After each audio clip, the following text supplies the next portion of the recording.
Mon nom est Soranami. Ma passion, la conquête de l'ordinaire. Oh oh oh. Ok. Donc nous allons rebouger Monsieur Chapeau. Chapeau. C'est mon meilleur ami, Monsieur Chapeau. Bref, bonjour à tous, ici Soranami en direct de Kyoto. Et bienvenue dans cette toute première vidéo de la chaîne en exclusivité mondiale. Bien parlé. Pour cette toute première vidéo, j'ai décidé de vous faire part d'un trip que je me suis fait, où j'ai décidé de partir de Kanazawa, au nord, et de retourner jusqu'à Kyoto en vélo. Donc le programme était assez simple. Je comptais aller à Kanazawa en train, aller voir une petite fête locale donc qui se déroulait à Kanazawa dans la campagne profonde, et ensuite partir de Kanazawa et retourner jusqu'à Kyoto en vélo sur un week-end, et ça fait à peu près 260 km. Et pour que ce soit un peu plus digeste, j'ai décidé de partager la vidéo en deux parties. La première partie qui sera principalement centrée sur la fête locale, et la seconde axée sur le trajet en vélo. Pah! Hey hey, Monsieur Chapeau! Monsieur Chapeau qui aide à faire la mise au point. Bonjour. Je suis devenu Monsieur Chapeau.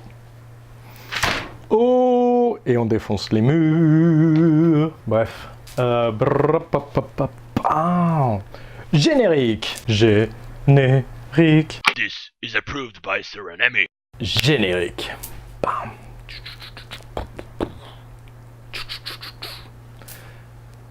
Donc pour cette première vidéo, donc je vais vous parler principalement de la fête. Cette fête, c'est une danse du lion. C'est une sorte de danse qu'on voit beaucoup pour les Nouvel An chinois par exemple, et qu'on retrouve un peu partout en Asie, qu'on peut retrouver en Corée par exemple, au Vietnam, en Chine, mais aussi au Japon. Donc ça déjà c'est un peu intriguant parce qu'au Japon, il y a des fêtes de la danse du lion, mais il n'y en a pas tant que ça. Et moi ce qui m'a donné envie d'assister à cette fête, c'est principalement deux aspects. Le premier c'est que il y a quasiment que des locaux qui y participent. Elle est très peu connue cette fête, même par les Japonais. Et le deuxième aspect, c'est qu'il y a un moment en fait pendant la danse du lion où il y a une espèce de combat entre les esprits protecteurs du sanctuaire et le lion. Ouais, mais c'est qu'il fait beau ici! J'ai dû arriver sur place à peu près à 17 h, et c'est à peu près le moment où la fête commence. Donc je suis arrivé, pas eu le temps de me poser, j'ai juste pris ma GoPro, mes GoPro, et je suis allé voir donc la fête. La première étape, c'est donc il y a deux lions, un rouge et un noir, qui se baladent en fait dans tout le petit village, qui vont de maison en maison. Ils essaient de rentrer dans les maisons. Les gens qui habitent dans la maison essayent de les chasser de toute leur force. Et le lion repart, puis il essaye de revenir, il se refait chasser. Et après il va en fait à la maison suivante.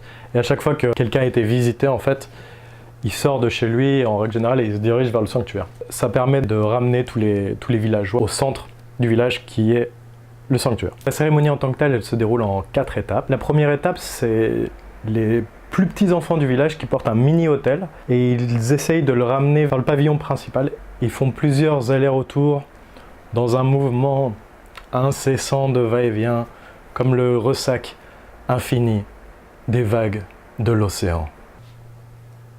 Oh my god! Ils font plusieurs allers-retours avant de rentrer dans le pavillon principal. La deuxième étape, on a un Tengu. Donc le Tengu, c'est une divinité japonaise qui est mi-homme, mi-corbeau. Et en règle générale, ils sont assez portés sur les arts martiaux, et c'est souvent des maîtres d'armes. Donc ils sont plus aptes à se déplacer dans les airs que sur terre. On a ce Tengu qui avance tout doucement, et il est suivi par une espèce de cortège de porteurs qui transportent en fait tout l'attirail du Tengu. Donc il y a ses bagages, il y a ses armes, des espèces de lances, etc. Et donc tout ce petit monde se déplace lentement mais sûrement vers le pavillon principal du sanctuaire. La troisième étape, c'est assez sportif, et donc c'est tous les hommes d'âge mûr du village qui transportent un énorme hôtel. Ils doivent être à peu près une vingtaine à le transporter, c'est super lourd. Et pareil, eux ils font comme le premier hôtel, en fait ils essaient de rentrer dans le pavillon principal, puis ils repartent. L'hôtel est assez large, il doit faire juste la taille de l'entrée du sanctuaire. Je sais pas, ils doivent faire au moins une centaine d'allers-retours. Sachant que l'hôtel en lui-même, ça doit être quelque chose qui doit peser facilement 500 kg. Et c'est en plein été aussi, donc il faut imaginer que les gens transpirent beaucoup. Jusqu'à la fin de la 3e étape, ça dure à peu près 2 heures. Et pour la 4e étape, enfin, on voit les lions arriver, qui se pavanent un peu comme ça, qui font une espèce de danse dans tout le sanctuaire. Et après apparaissent en fait les espèces d'esprits gardiens. Et donc ils ont un attirail qui est assez impressionnant parce qu'ils ont une armure de samouraï. Ils ont tous des armes en bois, enfin ils ont des espèces de katanas en bois, donc des bokken. Ils ont aussi des longues lances, donc ce serait plus du type yari.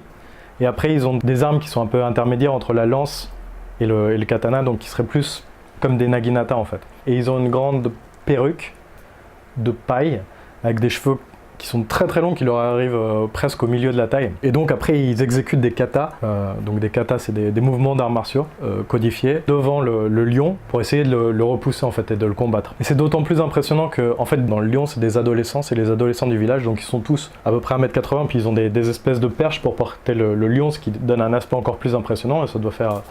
Le lion doit faire presque 2 mètres d'eau. Et en comparaison, les esprits gardiens, donc les esprits protecteurs du sanctuaire, c'est des enfants qui doivent avoir entre 8 et 12 ans, donc ils sont relativement plus petits, et donc ça donne un côté vraiment très impressionnant, un peu à la David contre Goliath, surtout avec les kiai, donc les cris d'arts martiaux. Ça donne une lutte qui est vraiment le point d'orgue, je dirais, de cette cérémonie. En conclusion, ce que je peux dire, c'est que j'ai vraiment beaucoup apprécié cette fête. D'une part, parce qu'elle est quasiment inconnue des Japonais, il n'y a aucun touriste. J'étais le seul blanc, pas japonais, déjà. Et j'étais la seule personne qui n'était pas du village. Et en plus, histoire de rester discret, j'étais genre avec ma combi de vélo. Le truc qui est bien rouge pétant, quoi. Et donc, moi étant blanc, en rouge pétant, ouais, je passais pas inaperçu. Et en plus de tout ça, ce que j'ai trouvé vraiment fascinant, c'est que tout le village participe. Du plus jeune au plus âgé, tout le monde participe. Il y a un sentiment de quiétude et de cohésion qui est assez grisant même pour le spectateur. Et tout ce petit monde qui, normalement, vivent ensemble tous les jours, qui se connaissent, ils sont réunis pour cet événement dans une espèce de grandiose unité qui est assez bouleversante.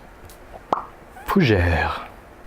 Merci d'avoir regardé cette vidéo et n'oubliez pas de souscrire à la chaîne, à laisser un petit pouce vers le haut si ça vous a plu ou un pouce vers le bas si ça vous a déplu. Et n'hésitez pas à laisser aussi des commentaires en folie.